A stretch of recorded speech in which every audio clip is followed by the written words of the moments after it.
Hi పిల్లలు, ఎలా ఉన్నారు? ఈరోజు గణపయ్య గురించి ఒక కథ చెప్పుకుందామా? మన ఛానల్ తప్పకుండా సబ్స్క్రైబ్ చేసుకోండి ప్లీజ్. ఒక చిన్న అందమైన ఊరిలో నీలిమ అనే మంచి మనసున్న తల్లి ఉండేది. ఆమెకి ఇద్దరు చిన్న పిల్లలు, కుమారుడు చిన్ని, కూతురు హర్షితో కలిసి సంతోషంగా జీవించేది. ఆ కుటుంబం చాలా సాదాసీదా జీవితం గడిపేవారు. ప్రతి పండగను ఎంతో ఉత్సాహంగా జరుపుకునేవారు. ఆగస్టు నెలలో పండగ వాతావరణం మొదలయ్యింది. ప్రతి ఇంటి ముందు ముగ్గులు, పూలమాలలు, మామిడాకులు, తోరణాలు కనిపించాయి. అందరూ వినాయక చవితి పండగ కోసం పెద్ద ఏర్పాట్లు చేస్తున్నారు.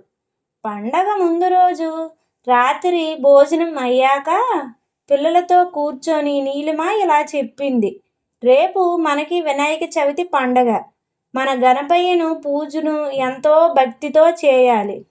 హర్షి ఉత్సాహంగా అడిగింది: అమ్మా, గణపయ్యకు నేను పూలు పెడతా, కానీ ఆయనకు ఎందుకు పెద్ద చెవులుంటాయమ్మా అని అడిగింది. నీలిమ నవ్వుతూ అర్థమయ్యేలా చెప్పింది: బంగారం, గణపయ్యకు పెద్ద చెవులు ఉండటం వలన ఆయన భక్తులు మాటలు శ్రద్ధగా వింటాడు. అలాగే చిన్న ముక్కు, పెద్ద పొట్ట, ఇవన్నీ ఆయనకు ప్రత్యేకత. చిన్ను కూడా ఆసక్తిగా అడిగాడు: అమ్మా, గణపయ్య ఎలుక మీద ఎందుకు తిరుగుతాడు?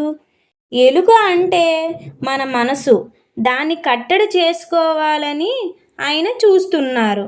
అందుకే ఆయన వాహనం ఎలుక అని నీలిమ మధురంగా వివరించింది. ఇలా రాత్రంతా పిల్లలు గణపయ్య మాటలు విని పండగ కోసం ఎదురు చూస్తూ నిద్రపోయారు. ఉదయం తెల్లవారిగానే నీలిమ, చిన్ను, హర్షి లేచి ఇంటిని శుభ్రం చేశారు. అమ్మ, నేను తలుపులకి తోరణాలు కడతాను. హర్షి, నేను రంగుల మట్టి ముగ్గు వేస్తాను.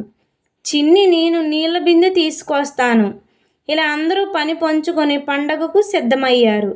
మామిడి ఆకులతో తోరణం కట్టి పూలతో ఇంటిని అలంకరించారు. హర్షి వేసిన రంగురంగుల ముగ్గు చాలా అందంగా కనిపించింది. నీలిమ దగ్గరలోని గ్రామం నుంచి మట్టి విగ్రహం తీసుకొచ్చింది. పసుపు, కుంకుమ, పూలతో గణపయ్యను అలంకరించింది. పీట మీద ప్రతిష్ఠించింది. హర్షి గణపయ్య పక్కన దీపం వెలిగించింది.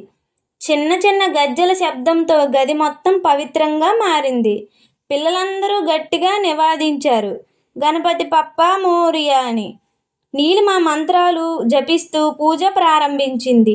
హర్షి తన అమ్మతో కలిసి పూలు సమర్పించింది. చిన్ని తన చిన్ని చిన్న చేతులతో ఉండ్రాళ్ళు తీసుకొని గణపయ్య ముందు పెట్టాడు. అమ్మా, ఇవన్నీ గణపయ్య తింటాడా అని అడిగాడు. నీలిమ నవ్వుతూ, అవును బంగారం, ఆయన మన భక్తిని ఆనందంగా స్వీకరిస్తాడు. హర్షి తనకు ఇష్టమైన గులాబీ పువ్వులు సమర్పిస్తూ చెప్పింది: గణపయ్య, నాకు చదువు బాగా నేర్పించు. ప్రతి పరీక్షల్లో మొదటి రావాలి స్వామి అని అంది. అమ్మ మంత్రాలు చెప్పి అర్చన పూర్తి చేసింది. పూజ ముగిసిన తరువాత కుటుంబమంతా గణపయ్యకు కృతజ్ఞతలు తెలిపారు. పూజలో భాగంగా నీలిమ గణపయ్య వ్రత కథ చెప్పింది. అందులో గణపయ్య తన భక్తులను కాపాడిన విధానం, ఆయనకు ఎందుకు మొదట పూజ చేస్తారని వివరించింది. పిల్లలు ఎంతో శ్రద్ధగా విన్నారు. ప్రతి మాట వారికి కొత్త పాఠంలా అనిపించింది. పూజ పూర్తయ్యాక పొరుగింటి పెద్దవారు వచ్చి పిల్లలని ఆశీర్వదించారు. మీరంతా కలిసి చేసిన పూజ చాలా పవిత్రం. గణపయ్య మీకు సుఖ సంతోషాలను ఇస్తాడు అని అన్నారు. పిల్లలు ఆనందంతో గట్టిగా మళ్ళీ నివాదించారు: గణపతి పప్పా మోరియా, మంగళమూర్తి మోరియా. నీలిమ చేసిన ఉండ్రాళ్ళు, పులిహార, చక్కెర బెల్లం లడ్డూలు అందరికీ ప్రసాదంగా పంచింది. పిల్లలు సంతోషంగా తిన్నారు. హర్షి, చిన్ని ఇద్దరు చేతులపై పసుపు ముద్దలు పెట్టుకొని నవ్వుకుంటూ ఆడుకున్నారు. 9 రోజులు గణపయ్య పూజ నిర్వహించారు. చివరికి నిమజ్జన రోజు వచ్చింది. అందరూ కలిసి ఊరంతా ఊరేగింపు చేసి నది వద్ద గణపయ్యను వీడ్కోలు చెప్పారు. తర్వాతి సంవత్సరం మళ్ళీ రావాలి గణపయ్య అని పిల్లలంతా ఒకే స్వరంతో కోరుకున్నారు. ఇలా ఒక తల్లి, కూతురు, ఇద్దరు చిన్నారులు కలిసి చేసిన వినాయక పూజ ఆ రోజు వారి హృదయాల్లో ఆనందం, భక్తి, ప్రేమతో నిలిచింది. పిల్లలు మీ ఊరిలో ఎలా వినాయక చవితి చేశారు కింద కామెంట్ చేయండి.